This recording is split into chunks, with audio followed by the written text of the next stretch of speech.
Welcome into our first playoff edition of the Rundown. What a great show we have here in store for you today. Brandon Worth, Jack Heckman, we're going back to the basics. We got our monitor, we got our screen. We're going to be breaking down the brackets, breaking down the maps, and the upcoming Week 10 matchups for all of our CSAA teams. Plus, of course, we'll go over Week 9. And Jack, it was a very busy Week 9, and we had a lot of scenarios on the table, and even one very lucky team squeaked into the playoffs, and we're so excited to talk about Morley Stanwood as a playoff team, and we never thought that was going to happen after last week. Yeah, 100%. One of 2, 3, and 6 teams to make the playoffs.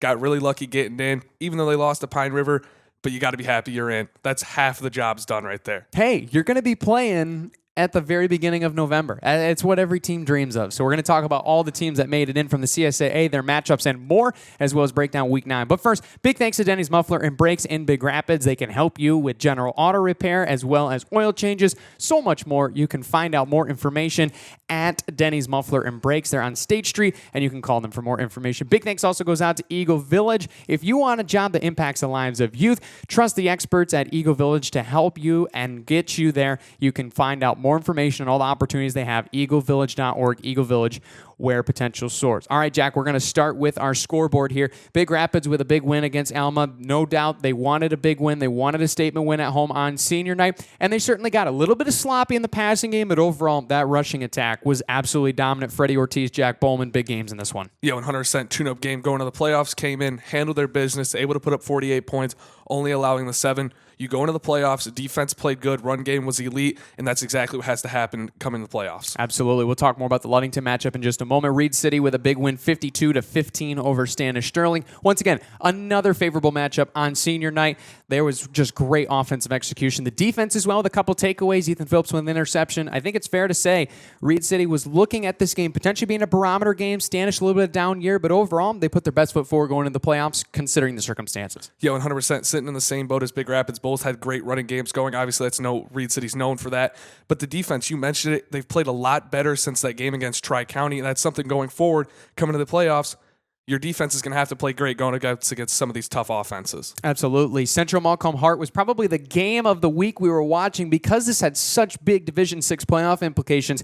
It was tied 24-24 in the second quarter. I remember getting the score update from you. It was very exciting. And Central Montcalm just put their foot to the gas pedal in the second half. Dominant throwing the football from Zane Cooper. And that's what's going to really take them far in the playoffs this year if they can continue to use a very good passing attack.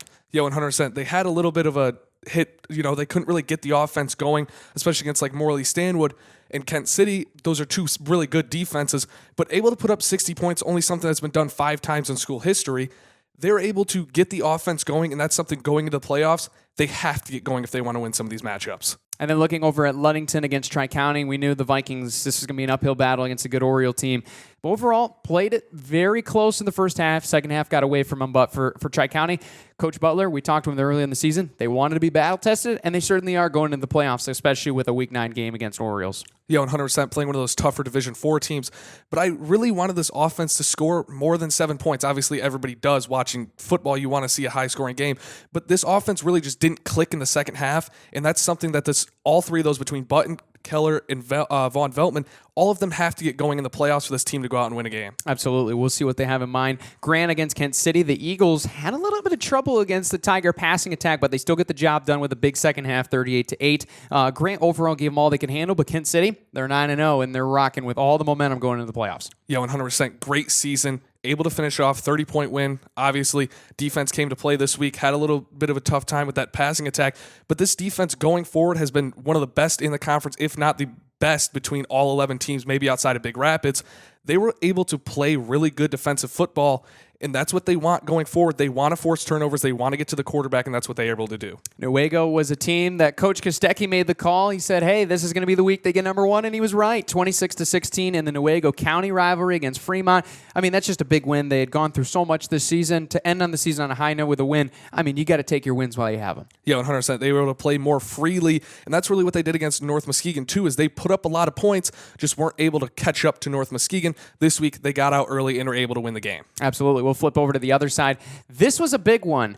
Lakeview, 7-0 winners over Chip Hills. Congrats to Coach Lott's team. That's a hard-fought win against a Warrior team. I mean, Chip Hills had a lot of upside going into the season, obviously finishing on the wrong foot. Lakeview finishing on the right foot with 3 in a row to end the year. Yeah, 3 gritty wins, too, to add on to that. Both these teams really had the chance to win this game in a 7-0 game, but that Chip Hills offense was never there. As soon as the whistle blew to start the game, kickoff, nothing going. Offense, nothing going. Lakeview, able to get 7 points on the board, and that's all they needed. Fun fact as well, that is the 4th straight 3-6 season for the Lakeview Wildcats. So they met their standard. They go right back to it. Pine River, Morley, Stanwood, probably one of the games of the week that we were looking at, and it certainly turned to be one. It was a field goal contest in Leroy. Pine River just holds out Morley, Stanwood. I mean, I believe the Goose Poop spread, which he likes to use in his model, said this was a field goal game. Bingo. You're right on the money. You expected a close game, and you got it for both teams. Morley, Stanwood, can't hang your heads too much after fighting against a good Pine River team this year. Yeah, 100%. They were able to come in, battle, kind of surprised the 3-point spread, but hey, Morley Stanwood able to keep it in this game, and you only lost by 3 points to a Pine River team with a 3-game better record than you.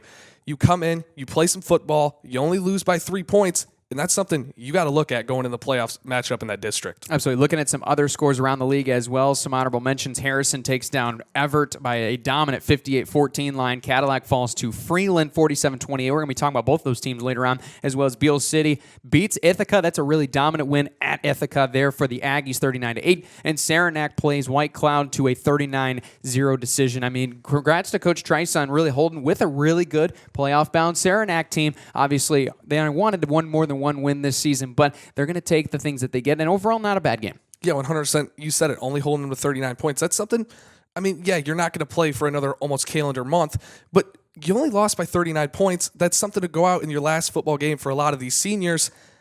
You got to be happy with how you played. Granted, yeah, there's no points on the board, but this is one of the lowest scoring defensive games that White Cloud played all season. That's something they got to go into next season. Absolutely, and it's a very young group, so we'll see if they can make some improvements next year. All right, it's that time. Let's get into the brackets. We obviously have a lot of our teams here, our local teams on your screen. We'll be covering the CSAA ones. You can also find all of these brackets, Big Rapids Daily News, on Facebook, Instagram, and X. We will start with the Cardinals. This is the official one, Escanaba, Freeland in the 1-4 matchup, Ludington and Big Rapids. Really, that one was pretty much set in stone. We kind of saw that. We'll show you the map in just a minute. The big surprising one was Hudsonville Unity Christian on the other side. That's a tough draw for any of these teams. You got Holland Christian there in the 4 matchup that will be going to Hudsonville. And then you have Spring Lake against Godwin Heights. Maybe a sneaky game. We'll have to wait and see on that one. But overall, Jack, I think the biggest surprise was just seeing Hudsonville Unity on the other side. That's a really tough draw for any of the top North teams because these are all really good North teams. But, I mean, Unity, it's a different animal. Yeah, 100 star-studded team down there in Hudsonville. And they've got a lot of athletes to come through and go on to play the next level. And obviously, they're going to have that this year with the star-studded team. Absolutely. Battled with Notre Dame in week 9. So let's take a look now at the map. You can see the entire bracket as well, which will flash up on your screen. The big one especially, I mean, you can see this was pretty much the line we knew these 4 teams were going to be in when it comes to Escanaba, Freeland, Ludington, and McRapids. It was just this cluster right here we weren't sure about, and they end up going with kind of the competitive approach. They keep Godwin Heights in, and they also pull over Unity, and then they leave basically Portland and Grand Rapids Christian and South Christian alone. They leave those over on the east side. So overall, for Big Rapids, this is really a gauntlet of a district, and now unfortunately the region got a little bit harder. We were looking at Portland, which would have been a little bit easier a matchup than Unity, but overall for Big Rapids, you look at this draw, you're going to Ludington, potentially, if the cards go as they may, if Escanaba is the top seed, they play better, and they beat Freeland. I mean, if you get out of this district, you are going to be battle-tested going into a matchup, potentially, not going to say at bank right now, but there's a really good chance you'll be running into Unity Christian. You'll be battle-tested by them. Yeah, 100%. I don't think this Cardinal team cares who they play, though. They want to go out and play better on every facet of the game. Doesn't matter. You look over here, you got a team like Harper Woods. It doesn't matter if they have 2 5-star wide receivers, future 5-star wide receivers. Doesn't matter where they're going, who's lined up on the other team. They just want to go out and beat the crap out of the other team. Yeah, I love that tenacity from Coach. And I think Coach Seltzer's team really loves to see the competitive nature of his group and to seeing, you know what, Ludington, great, let's go on the road, let's go beat them. And let's look at that matchup in more specifics with you here with the Orioles and the Cardinals. I mean, both these teams are really, really good. Very comparable across the board. Both have been good at home and away this season. Both teams over 40 points a game offensively, less than 10 given up. One probability ability. This is by the Goose Poop model, and this is something that he kind of puts together with how teams have done against stronger competition, strength of schedule, spread in the matchup, all those sort of things. Right now, Ludington, 61% favorites to 39 for Big Rapids. That scale out of 100 seems pretty fair considering the numbers overall, but I mean, you take this as, 61-39, it's the playoffs. Basically call it a coin flip now. Yeah, 100%. But I think that number, it's a good number for both these, like you said. Big Rapids has to play their A game this game, though, and I think that is undoubtedly the answer. You want to play your A game every game, but then you have to force Ludington to play a B game, and that's a big thing is how do you get Gunsel and take him down? You know he's going to beat you, but you don't let everybody else on the field beat you. The run game has to get going offensively. Got to play clean football. Talk about the penalties all season with this team. You just can't have that happen in the playoffs. Yeah, they're going to have to play clean. There's no doubt about it, and limit Gunsel as the quarterback in the backfield for Ludington. That's going to be a big piece. And can they get that running going, just like they did last week against Alma? Let's look over in Division 5 now with our Tri-County Vikings. Really, we had kind of an interesting who's going to be the number 1 seed. Would we see somebody like Swan Valley? Would we see another team get slotted in there? We saw Whitehall potentially get maneuvered around with Clare and Tri-County matching up. Ultimately, with the shuffle, Tri-County will go to Whitehall in the 2-3 matchup. Clare will go to Swan Valley. I mean, that's a tough district overall in terms of physicality. And then the other side, Ogama Heights, Negaunee, as well as Gladwin and Kingsford, which that game's going to be playing on Saturday. That's the only one, I believe, in this district they'll be playing on Saturday. But overall, if you're Tri-County, I mean, if there's any year to play Whitehall over the last 3 years, this is the one, because Whitehall a little bit down this year. Not going to be saying it's going to be a piece of cake, because you got to consider Tri-County's lost 3 of their last 4. This is the brand new season, that 0-0 record mentality that they need going into the playoffs, and they got to have those playmakers that you mentioned in Keller, Button, and Veltman. They're going to have to ball out against what it's a little bit of a depleted Whitehall defense. Yeah, 100%. This isn't the same Whitehall Big Rapids has played the last 3 seasons. This is a different Whitehall. No Camden Thompson. You don't have that superstar playmaker you have to watch out for. But it's still Whitehall. Whitehall's been able to produce athletes over the last couple of years, and you're going to have to watch out for some of those athletes in space. Absolutely. We'll take a look at the map now here for Tri-County. Overall, pretty standard. We were wondering, especially you can see this team in yellow right here was kind of the outlier as far as, you look at where Clare was going to line up. Would they get bumped north, and then they bumped Gladwin down for competitive nature? It really was kind of a coin flip, but I think overall, the biggest one was actually over here on the West Shore. You can see over here Whitehall. Would they have pulled over Oak Ridge instead for competitive balance? That was probably another discussion in the committee's room. But I think overall the committee did really well with this one. I mean, I'm looking over at the other region as well with Catholic Central, West Catholic, Oak Ridge. I mean, for Oak Ridge, that's an unfortunate draw for them. But for many of these teams, especially in Region 1, don't even worry about them. We'll get there. We'll get there when we get there. And I think for pretty much the biggest thing on this map overall, if you are Tri-County, if you can get through Whitehall, I mean, Swan Valley is going to be a very tough matchup overall. But when you look at the up north teams as well, I mean, Ogama, Gladwin, those are all perennial teams too. A lot of experienced teams in this year's postseason. Yeah, 100%. I think the committee did a great job with this district. This is a very balanced district. Obviously, you have your 1 seed who you really want to be that team that's better than the other teams. And then you have 3 other teams that all have a competitive nature and competitive balance for those last 3 teams, where really Whitehall, Tri-County, whichever way you want to go. Obviously, the numbers favor Whitehall a little bit more.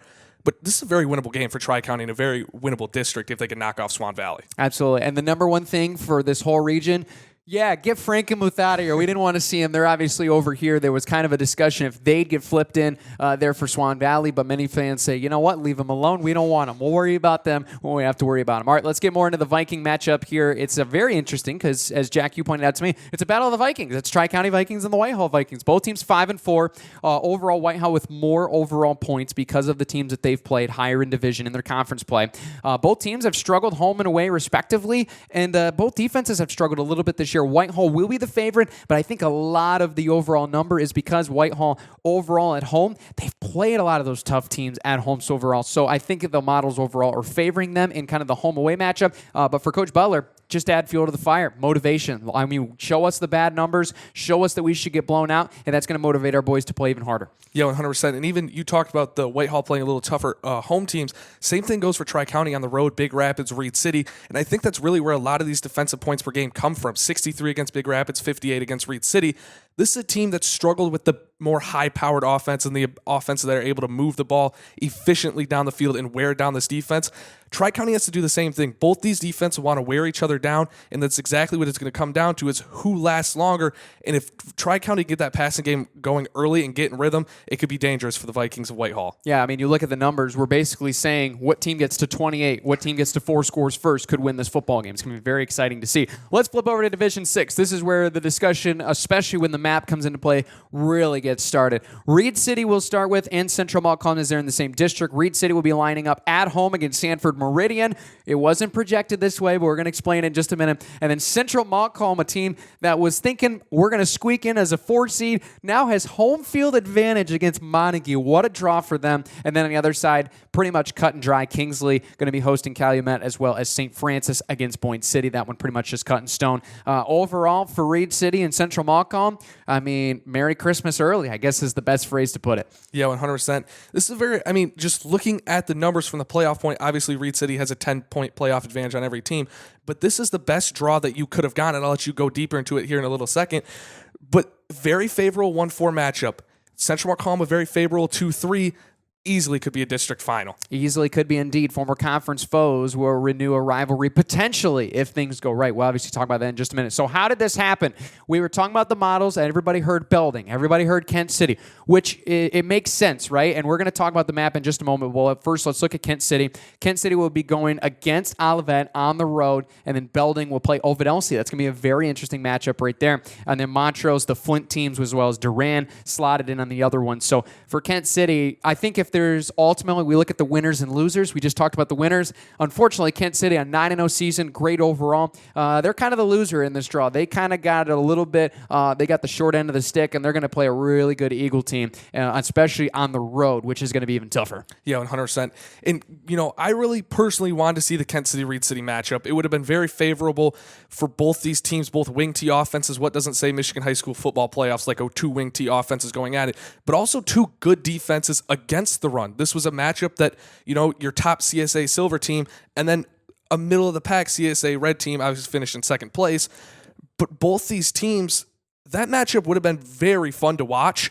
But Kent City, this is not a favorable matchup. Even just looking at this other district down here, 3 teams with more playoff points than this one. Obviously, map goes the way it goes. Just unlucky for Kent City. Yeah, and playoff points aren't necessarily plenty of people are looking at the playoff points and saying, oh, this is a screwed bracket. They absolutely got screwed, which is not necessarily the case because it's not the only thing the committee looks at. They're looking at those other things as well. But now let's finally take a look at this map, shall we? So how did this happen? We were looking at Kent City. We were looking at Belding. Here's basically what happened. We were looking at a cluster like this. This was really what was being looked at, is we were going to see a West Coast cluster, right? So that would have put Reed City in there. We would have saw Montague. And then you see Kent City, and then right there's Belding, and then Central Montcalm in there. So we weren't sure if that was going to be the Western cluster.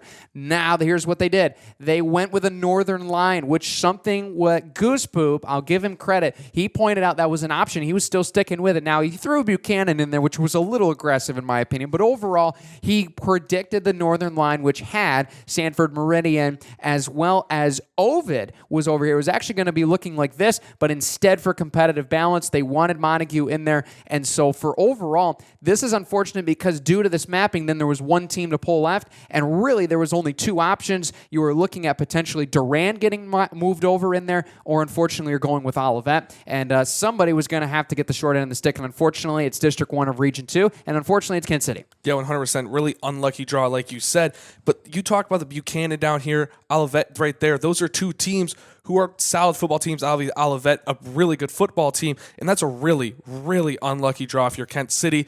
You explained it well. To me, I don't really like the draw, but obviously going to have to let it play out. And maybe the committee, they're the committee for the reason. They know what's going to happen. They know the competitive balance. But Reed City, winner, Kent City, the loser of this district. Yeah, I think overall the committee hates people like us. No disrespect to the committee. They did a great job putting this together. But I think they want to make it interesting. They don't want to just have these models churn out, oh, we already know who's going to be playing who, right? That's at the end of the day. Right. But I think at the end of the day, the most common saying, let's make a correction is let's swap Kent City and Central Montcalm. I think overall we wouldn't have any arguments about any of this overall. Now let's look at the matchups more in depth here in Division 6. Reed City against Sanford Meridian.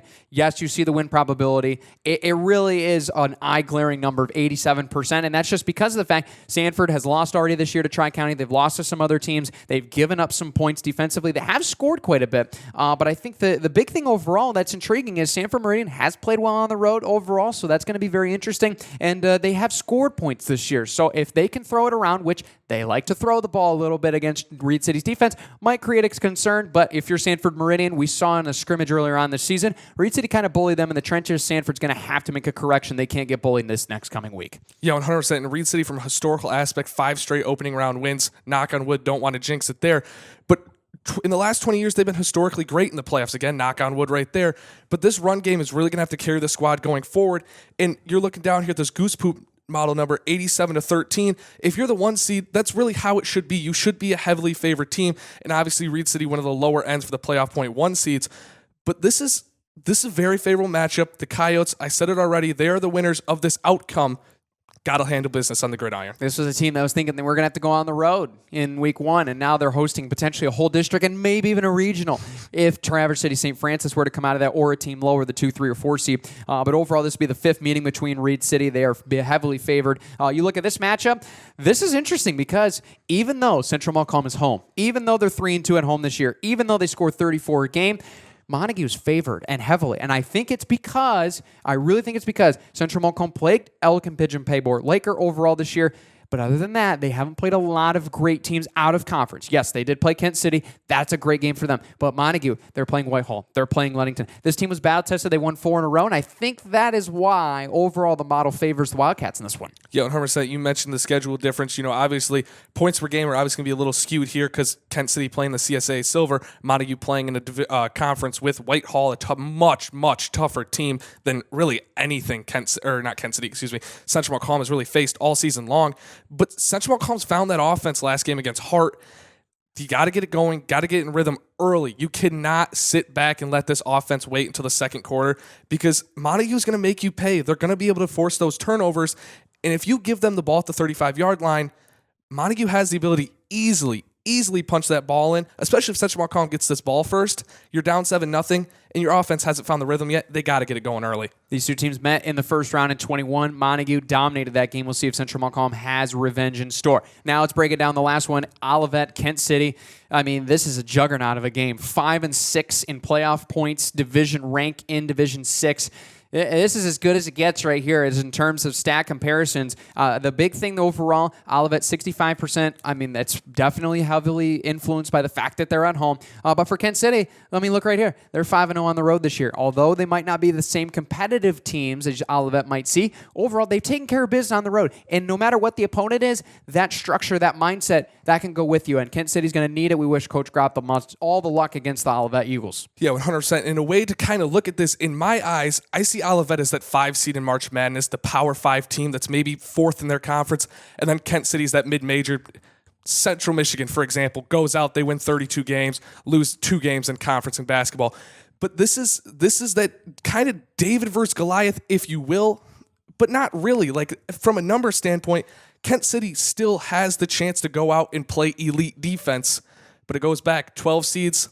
I don't know what the numbers are historically, but I usually pick them on my March Madness brackets. Sure, as everybody does. Let's pick Kent City in this scenario. But this is a very favorable matchup for Kent City, even though realistically they are the losers of the selection show. Yeah, I think it's going to be really fun to watch with all these teams, and we'll obviously talk more about that. But first, let's get to Division 7 to wrap things up here, because we got to talk about Morley Stanwood. They're the 4 seed against Harrison, Shelby, and Pine River. This is a very favorable district. Let's just be straight up. These teams, playoff points can tell it all. You look at on the other side of the region, in the other district with Menominee, McBain, and Charlevoix in there. Those are all juggernaut teams as 1, 2, 3. But I think it's really fair to say, if this is the dream scenario for Morley Stanwood, I think you found it. I really think you did. You got Pine River, team you just played to a field goal. Harrison, who only beat Pine River by a touchdown. I mean, this is going to be and Shelby, who have beaten teams better than them all year long. So this is really going to be a fun district to watch. Yeah, 100%. And it's going to be an uphill battle, yes, but half the battle is complete, and that's just getting in. Now that you're in, anything can happen. Morley Stanwood could be that Cinderella that goes out. Maybe they are the 12 seed that goes out and wins a couple games. Morley Stanwood defense playing really well. Look for that to going forward. Yeah, I think it's going to be really fun indeed. And let's look at the map here for Division 7 overall. Pretty much as cut and dry as we kind of expected. This one was considerably chalk if you consider that in March Madness terms overall. Really no surprises on this map overall. No, not really. I mean, all these teams really just lining up in how they're supposed to. And I mean, obviously, this is going to be interesting. Yes. The 1 seat here, the 4 seat here. I believe they're playing on a Friday. I think I had heard that they were going to try to play on Friday. That's definitely interesting. But yeah, this is Morley Stanwood. You're right there. There's really the teams you would like to draw around us, and you can't really draw from down here with Ravenna and North Muskegon. So, yeah, they thought they weren't going to make the playoffs maybe after that loss on Friday night. But now you look at the bracket, you are very, very favorable matchup against Harrison. It's going to be really fun. Speaking of that matchup, let's show it to you right now. Harrison 7-2 overall. Morley Stanwood, throw the record out the window, right? They have played against some good teams all year. They are battle-tested, right? Obviously, the last time these two teams met up, Harrison got the best of them, but Harrison has lost last 2 first-round games. So for Morley Stanwood, you send in your thank you cards. You have a good big opportunity upcoming. But I think the biggest thing is if they can continue to control the tempo of this football game. And I think they did that really well against Chip Hills. I think they did that really well, in a sense, in times against Pine River. If you can do that against this Harrison team, they have had those slip-ups when teams have controlled the tempo against them. So if you're Coach Chapman, control the tempo. If you can really make this into a grudge match, kind of sludge it all the way through, slow this game down, I think you have a really good chance to win this one. Yeah, 100%. And Morley Stanwood only lost to Central Montcalm 22-8, and that's when they didn't really have the offense going like they do now. This is a very good defense for a Division 7 team that's 3-6. Yeah, 3-6, but you're in now. Your defense is playing good. If they're able to force turnovers and get short field position, this could be key for the Mohawks in this one. It's going to be really fun indeed. That's going to do it for our bracket rundown. You can catch our coverage. We will have 2 radio calls for you here this week, and it'll be myself, Mark Holcomb. We will be calling Reed City against Sanford Meridian. They're from Alumni Field in Reed City. You can catch that on Y102, as well as Coach Kostecki and JT Scarpelli will be over on Big Country 100.9 calling Big Rapids at Oriole Field against Ludington. It's going to be really fun. Jackson will be providing us updates, and partner, this is the most fun time of the year for you. You got playoff games to look forward to, and there's going to be a lot of good games this week. Yeah, 100% there is. There's going to be teams across all divisions looking to pull off that Cinderella upset. We can't wait. We're going to have all the coverage for you until all of our CSAA teams die. We're going to be with you the whole step of the way. Be sure to subscribe. Be sure to follow. Big thanks goes out to RivalsMI.com and Dazos Digital. You can find more information on them on your screen. And overall, Jack, are you picking an upset this week? As you think maybe there's a playoff team that's getting slept on right now? I think it's going to be Morley Stanwood. Oh, boy. Or Kent City. I think they both can win that game. I like that. I think Central Montcalm might be being slept on just a little bit too. I mean, Montague's a good team, but hey, the Hornets, if they had any pressure against them last week, there's no pressure going into this week, especially over last week. So we'll see how it turns out. Big thanks to you guys. Be sure to subscribe and follow, and we'll see you next time right here on The Rundown.